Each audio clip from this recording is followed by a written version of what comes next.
What is something about yourself that sounds totally made up, but is 100% real?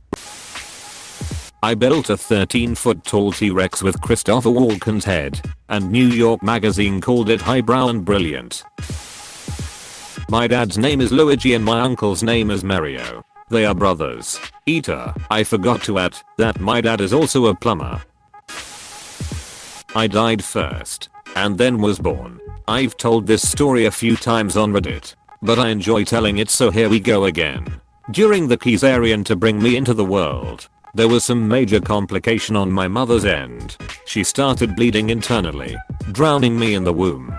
When I was removed, the doctors tried to get me breathing but couldn't. I was declared dead. My mother was still unconscious, but my dad was brought in to say goodbye to me.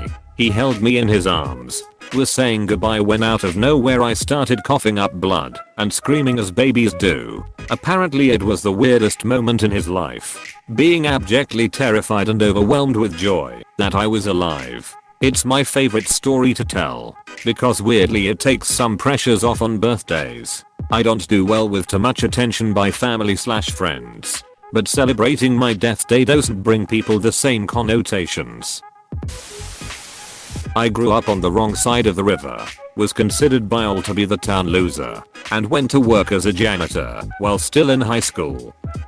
Then, in my 40s I set a goal for myself, while still working full-time, to take one class at a time until I either graduate or die, whichever comes first. At age 49 I finished my Bachelor's of Science degree, at age 52 my MBA, and age 61 my PhD. Never let the arrogant elitists define who you are, or what you can be.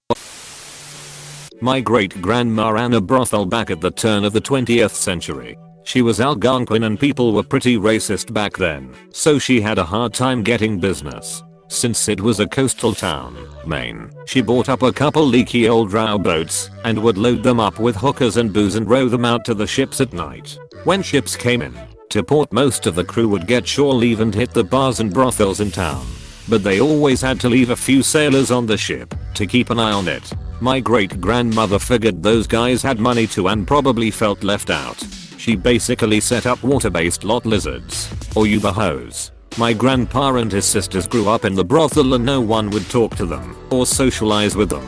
My grandpa met my grandma picking green beans for a local farmer. They fell in love. When they wanted to get married they had to leave the state to get away from her family that were utterly disgusted that she would marry the son of a whore. So they ran off to Detroit because GM was hiring, and that's how my family came to Michigan. I never graduated high school, but I have a bachelor's degree. I was homeschooled and my mom never went through the legal steps to actually get me a real diploma. So she made one in Photoshop that was then used to get me into this podunk community college that didn't verify it. From there I got my associate's degree, which I then used to get into a decent university where I got my bachelor's. I homeschooled and didn't have a legit transcript when I applied for college. I made one on my computer. They accepted it. I was shocked. I'm allergic to lettuce. Like I carry an EpiPen allergic. I was once sponsored by the Crunk Energy Drink Company for sailing.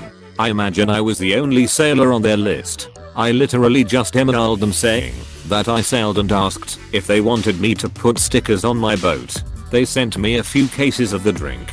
T-shirts, hats, the works. My car was known as the Crunk Mobile. That's badass. In Minnesota in the 70s, I was 16 taking my driver's test, nervous as hell. A highway patrol officer was the road tester back then, which was even more nerve-wracking. But I thought I was doing pretty good the whole time because I had lots of practice with my parents. Then towards the end of the driving test, I was at a T intersection across from a hospital. I was hesitant to turn onto the road because traffic was busy. I could tell the officer was getting a little impatient, but he was nicely telling me to be a little aggressive. Suddenly at the hospital across from us, someone pushed out a screen from a window on the 3rd floor, psych ward. A woman jumped out the window onto a garage roof underneath, then jumped to the ground and ran across the road right by us. The officer had me turn around. I was in my mom's car and chase the girl in the neighborhood. When I would pull up to a stop sign during the chase, he would say "Geo, Geo, Geo." Just Geo through it. After a while, when she started to get away, he gave up with me being the chase driver and told me to head back to the DMV office. I was a complete shaking mess at this point, ready to accept the fact I would not get a license anytime soon. Devastating for a 16-year-old boy. He grabbed my score sheet, said "You passed," and handed it to me. I got an 88 score. He ran to his HW patrol car and tore off to continue the chase. I go in the office a complete mess. My mom was already really nervous because we were gone so long. Then she saw me looking like a ghost. She said what happened. Told her I passed. Then told her the story on the way home. She wasn't amused and pretty pissed at the highway patrol guy. When I tell the story, I say no BS. Just ask my mom. Apostrophe. My great-grandfather worked in the textile business and started importing rayon fabric from Japan in the late 60s and 70s. Keep in mind this was during the early days of synthetic fabrics, and traveling to Japan was not all that common. On a business trip, he met some Japanese businessmen who were selling newly designed transistor radios. His contacts wanted to set up an exclusive import agreement for their electronics to North America, but my great-grandfather declined. Because how many of these radios could you possibly sell? Turns out that was a short-sighted business decision. Because that company was called Sony Electronics, he turned down the exclusive import contract for Sony. On the other side of my family, my Canadian relatives walked away from 100 acres of land in Alberta during the Dust Bowl and Great Depression. They decided it was not worth paying the taxes on their land. Turns out that land was right in the heart of the Alberta oil deposits. Also on my mother's side of the family, they used to have a citrus orchard near Los Angeles. They sold it cheap to some land developers. That farm was right at Hollywood and Vine. My family on both sides is bad at seeing long-term investments. I took my mother for a surprise trip to New York City. She got married to my father there in '68. The surprise was manufactured by way of telling her we were going to Australia. We live in New Zealand, so a trip to Australia is not a huge deal. It's the type of thing you could do for the weekend, and therefore she packed a bag and brought her passport. We got to the airport and said surprise, we are going to New York, and she cried her eyes out with delight. When we arrived, on our first morning, I said okay, what do you want to do? She said when I was last here, in 1968, the Twin Towers weren't complete, so I'd like to go to the top of them. Your wish is my command. I said and off we went to the WTC. That was the afternoon of September 10th, 2001. Suffice it to say, there was a particular poignancy when we looked out the window at around 8 AM the next morning. I was at a store when Tony Hawk was signing autographs. I was only 10 at the time and was a huge fan. One of his early video games had just come out. The store had a couple TVs on the wall and some video games to play. Being a kid, I waited for one controller to open up and someone leave. A kid ended up leaving, and I grabbed the controller and started playing and minding my own business. A couple minutes later the store wanted to grab photos of Tony playing his own video game. He came over and grabbed the second controller and began to play multiplayer with me. Probably played for 10 minutes. The bonus was it was also my 10th birthday, so I played Tony Hawk Pro Skater with Tony Hawk. Edit. Wow, I made this comment and didn't return to Reddit until just now. Was not expecting it to be that big of a hit. Thank you. I do not have photos of myself playing the game with him, but I believe my parents have a couple of photos of me with him and getting his autograph. I still have the signboard on my wall. I saw the former Prime Minister of Poland in his underwear. Once in college I applied for a job at the library help desk. I figured I would help people find books. Didn't give it much more thought than that. During the interview, I aced all of the customer service questions. Then they asked me whether I knew how to defrag a hard drive. Cue alarm bells in my head. But I kept calm outwardly and said no, but you can teach me. I worked in it for 3 years by accident. They were too nice to fire me. I made my last boss swear on her life she wouldn't call me for tech support. They call my cell when I'm sick in bed and ask how to reinstall the printer not a dang week later. I found out my father wasn't my biological father in 10th grade biology class. We were learning about blood types and trays. I raised my hand thinking I was a smartass. Your chart isn't accurate. My dad has AB negative and I'm O positive. My teacher said I think your mom has some explaining to do. And we all chuckled. Turned out, he was not my father. My husband, I'm 30, has been my best friend since I was 7. He was the new kid at school and I walked up to him and said, "We are going to be best friends." He said, "No we aren't. Leave me alone." I bugged him every day for 2 weeks before he finally said, "If I'll be your friend, will you shut up about it?" We were married 20 years later. Proved his ass wrong. A horse threw me in the air when I was a child, but I wasn't on his back. He grabbed the skin of my back with his teeth and yeeted me. My dad kidnapped me and took me to Singapore for very malicious purposes. I'm sure you could imagine. I was 15 and my dad literally had fake documents and suitcases filled with random clothes. When we got there we went to a sketchy hotel, and after 15 minutes he went to the bar. A bit after that, some guy just walks in. I was confused, but he began muttering saying I was too pale and too old and he left. I called my dad, but he didn't answer, so I climbed out through the window and went to the police. They put me on a plane home that same hour. I don't really tell people because it's a bit of a crazy story and sounds made up, hence why it's here, but yeah. Holy ducking shit. Are you okay? Yeah, I'm totally fine. This was 2 years ago anyway and nothing has happened since. It's just crazy to think about. The most ducked up thing to me is that my dad did it deliberately. It wasn't like this rando dude came into the wrong room. It was strategically timed. But yeah, thanks, I'm all guxy now.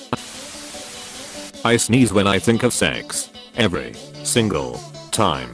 My wife likes to give me shit if I just sneeze innocently. She thinks she's a riot. Edit, judging by all the Me Too comments. This isn't as unheard of as I thought. If you sneeze because of sex, don't worry, you're not alone. I was a rocket scientist. I worked on the 114 AGM. The science was verifying rocket bodies. The backbone of science is to repeat experiments. My job was to make sure we were gonna get the same result every time. People call me a liar all the time because the idea of rocket scientist is von Braun. I once won a $500 raffle during a routine visit to my local tea shop. It was the building's annual Black Friday event and there were 5 baskets with varying amounts of goods, services, and coupons. I needed tea, so my only stop was the tea shop. It cost me $20 to fill my tins, but they said raffle tickets were given out after a $25 purchase. I said duck it and got a hot tea for me, and the woman in line behind me entered with that one ticket. I got a call a few days later saying I won the top prize basket. When I went to claim, they asked about my purchases. I told them, and they said the drawings had over 1,000 tickets and many people had over a dozen entries. The raffle prize included $25 to the tea shop.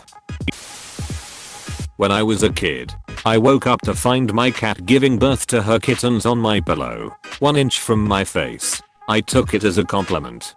It totally is. That's like the Cat Congressional Medal of Honor.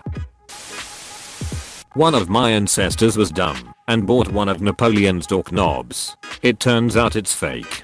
Door knobs were invented after Napoleon died.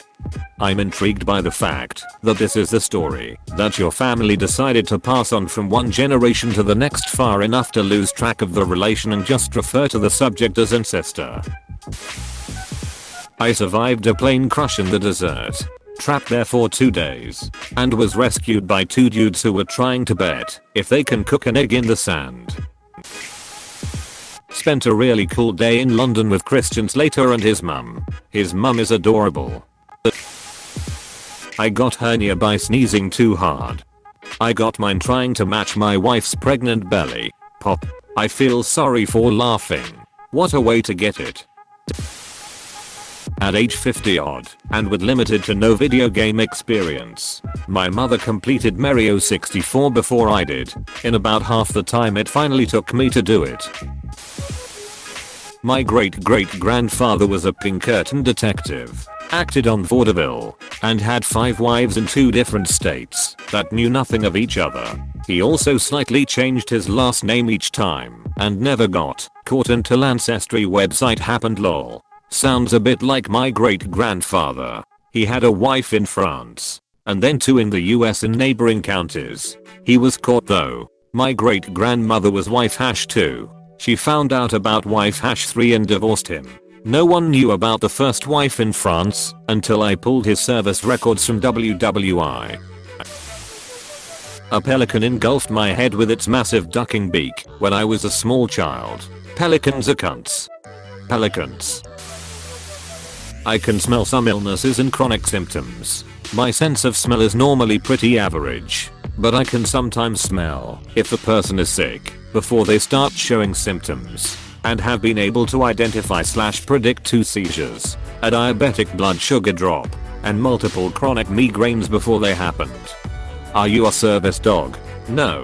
But if I could actually work as a service dog, that would be freaking awesome. I lost my heel in a lawnmower accident. Edit. Here's a story I was for at the time, and I won't say who exactly did it, but he was mowing, and it was a riding mower and the hitch on the back where you can hook a little trailer. I loved to stand on that part and ride. Well, this time I saw a frog in the grass, and being the 4-year-old I was at the time, I jumped off the mower and onto the grass and put my hands over the frog to catch it, and he didn't realize I had jumped off, and he backed up.